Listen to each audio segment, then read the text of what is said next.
Ini adalah kisah petani yang baik hati dan burung camar. Di suatu desa, hiduplah seorang petani yang sudah tua. Petani ini hidup seorang diri dan sangat miskin. Pakaiannya penuh dengan tambalan dan rumahnya terbuat dari kupu kayu. Musim dingin sudah tiba. Pak petani tidak punya makanan, juga tidak mempunyai kayu bakar untuk menghangatkan diri. Jadi hari ini Pak petani hendak pergi ke pasar untuk mencari pekerjaan. Ketika keluar dari rumah, dilihatnya ada sebutir telur tergeletak di atas tanah bersalju. Dengan hati-hati dipungutnya telur tersebut dan dibawanya ke dalam rumah. Pak petani menyelimuti telur itu dengan kain lusuh dan meletakkannya di dalam kardus agar tetap hangat. Setelah itu dia pergi ke pasar untuk bekerja. Pak petani membuat telur itu menjadi hangat setiap hari sampai telur itu menetas. Ternyata telur itu adalah telur burung camar. Mungkin induknya menjatuhkannya ketika hendak pindah ke tempat yang lebih hangat. Pak petani merawat burung camar kecil itu dengan penuh kasih sayang.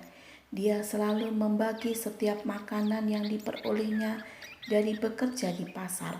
Ketika harus meninggalkan burung camar itu sendirian, Pak petani akan meletakkannya di dalam kardus dan menyalakan perapian agar burung camar tetap hangat. Hari-hari berlalu, burung camar kecil tumbuh semakin besar. Pak petani sadar burung camar ini tidak selamanya akan tinggal bersama dirinya. Dengan berlinang air mata, Pak petani melepaskan burung camar itu agar pergi ke selatan ke tempat yang hangat. Suatu hari, Pak petani terbaring sakit karena kedinginan. Dia tidak punya uang untuk membeli obat, kayu bakar, dan makanan. Tak lama kemudian, tok tok tok, terdengar suara dari pintu rumah Pak petani. Ternyata burung camar itu kembali. Di paruhnya terdapat benih tanaman. Pak petani heran, burung camar itu masih mengingatnya. Dibiarkannya burung camar itu masuk dan memberinya minum. Sambil memandang benih yang dibawa oleh burung camar, Pak petani bertanya-tanya, "Benih apakah ini? Dapatkah aku menanamnya di tengah musim dingin ini?" tanyanya dalam hati.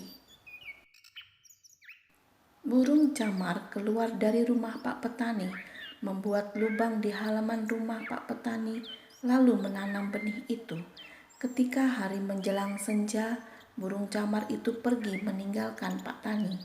Esok harinya keajaiban terjadi. Benih yang ditanam burung camar tumbuh menjadi pohon lengkap dengan buahnya hanya dalam sehari. Pak petani sangat terkejut melihatnya. Karena lapar, Pak petani memakan buah pohon itu. Ajaib, tubuhnya menjadi kuat dan dia tidak merasa sakit. Karena keajaibannya, Pak petani menamakan pohon itu pohon dewa, karena buahnya dapat membuat Pak petani menjadi sehat kembali. Pak petani merawat pohon itu dengan baik. Meskipun musim dingin, pohon itu terus berbuah dan tidak menjadi kering. Pak petani menjual buah itu dan mendapatkan banyak uang.